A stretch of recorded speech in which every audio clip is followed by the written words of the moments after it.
Hi guys, this is Joel Kennedy with Kennedy Violins. So today I want to do a video specifically about adults learning a stringed instrument, or probably most of you are interested in learning violin or fiddle, right? So I've taught hundreds of students, and several of them were people in their late 60s, right? So they're 60 plus years age. So it's definitely possible. Now, a lot of the considerations to learning a string instrument are the same ones as anybody else would have learning a string instrument at any age. But there are some specific considerations that you want to consider as an adult, and I'll talk about those today. Now, first of all, you're probably wondering, do I have to get a violin teacher? Can I just learn by myself? Well, everybody's different, but as a general rule, the probability of success in you achieving your goals on an instrument are significantly higher with the guidance of a decent teacher.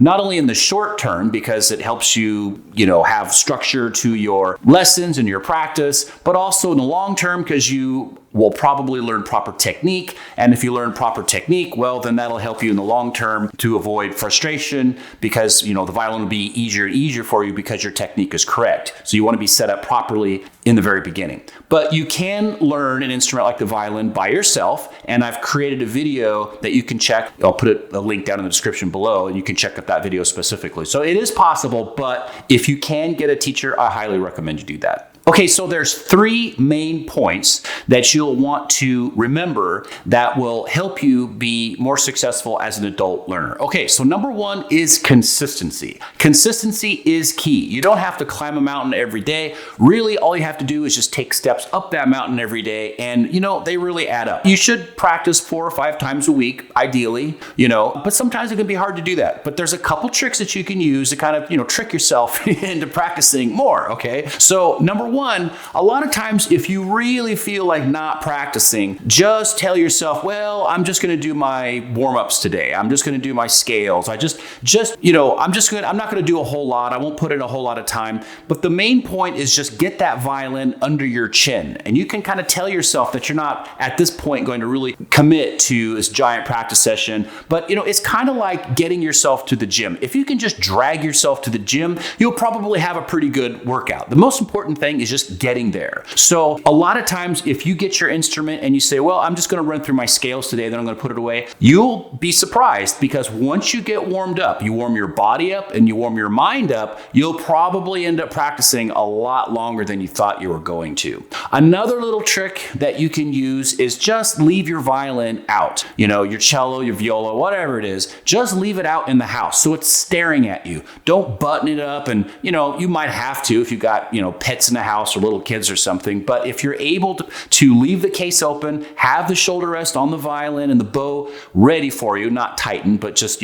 there staring at you, then there's a much higher likelihood, at least subconsciously, you're going to be constantly reminded, I got a violin there. And you're more likely to just kind of pick it up and maybe piddle around, and then that'll turn into a really good practice session. Okay, so number 2 would be start off with proper technique in the very beginning. And that's true for a variety of reasons. So you don't want to get in the trap of like, well, I'm not really serious about it. I can just, learn proper technique and all that fancy stuff a little bit later on. No, because if you start off with really poor technique in the beginning, then that's something that you have to fix later on, which is going to cause frustration and additional practice. So your practicing becomes less efficient. The other reason, of course, is that with proper technique, now you'll have the tools to learn the violin faster in the long term. But if you don't, well, then it's going to slow you down. You'll get frustrated, and then it kind of takes the fun out of it. So proper technique is really important. So let me just mention a couple things in particular that you really want to look out for. Okay, so number 1 would be your bow hold. Okay, so you want your pinky to be bent in the right direction, and you want your thumb to be bent in the right direction. Now, it doesn't have to be bent extreme angle. It just can't be straight. You don't want a locked joint. Imagine locking your knees and trying to run. It won't work,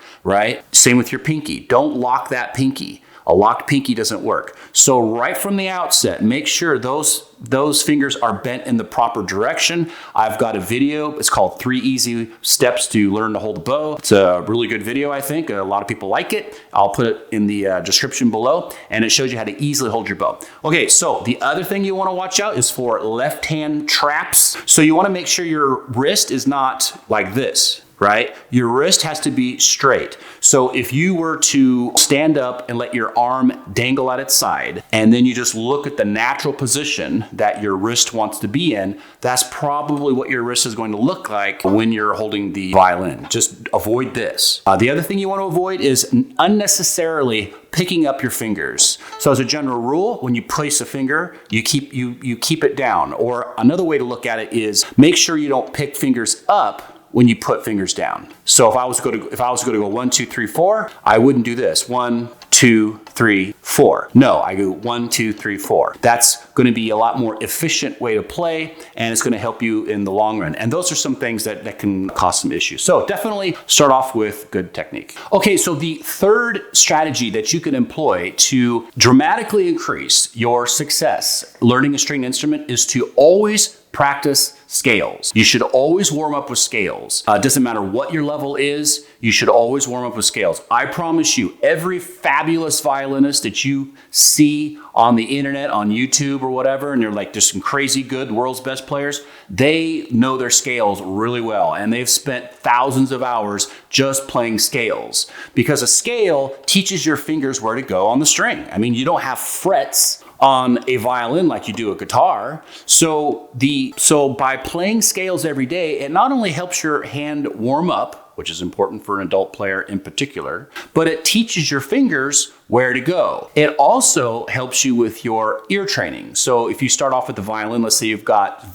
some tapes, some finger tapes that go across the fingerboard to show you where your fingers go. You're not only training your fingers where to go, but you're training your ear what in tune sounds like, and you're sharpening up your ear to be able to play in tune. So scales, very integral part of anybody's practice routine on a violin. Okay, so before I end the video, I'll just mention 2 really important considerations for you specifically as an adult beginner. Oh, and by the way, please remember to like and subscribe to the channel. So the more people like it and the faster they like it, Google likes that, and then they prioritize the video. And so if you like the content, you think it's a good content, just take a second to just hit the like button and then subscribe if you're not subscribed. There's probably 10 times more people who watch the videos than ones that are subscribed. So I'm going to be doing a lot of videos like this every week, so you might as well subscribe, right? Okay, so going on to the 2 important considerations for you as an adult beginner. Okay, so as an adult beginner, or even a person who's played an instrument in the past, but they want to get back into the instrument, your muscles are going to be tight. Your muscles are going to be a lot different now than they were when you were a teenager or maybe in your 20s. Your tendons, all the cartilage, the ligaments, they're not going to move as effortlessly. In fact, you might experience more pain, maybe a little bit of pain in the tips of your fingers, maybe you experience a little bit of pain here and there, and your fingers just won't want to move. So just anticipate that. Anticipate the physical difficulty of playing a stringed instrument as an adult. So the way you overcome that is, of course, number 1 is expect it, so don't be surprised and frustrated by it. But number 2, realize that the way that you meet that challenge head on is by proper warm-up. And that's where your scales come in and some other stuff. So as a general rule, when you're practicing, you want to warm up very slowly. And your warm-up is a very important part. You can't just get your violin out and be like, oh, I played this song yesterday. I think I'll just whip it out and just start playing. It won't work. You'll be very frustrated. Be like, well, why? How come my fingers aren't working? My vibrato's gone or whatever. No, just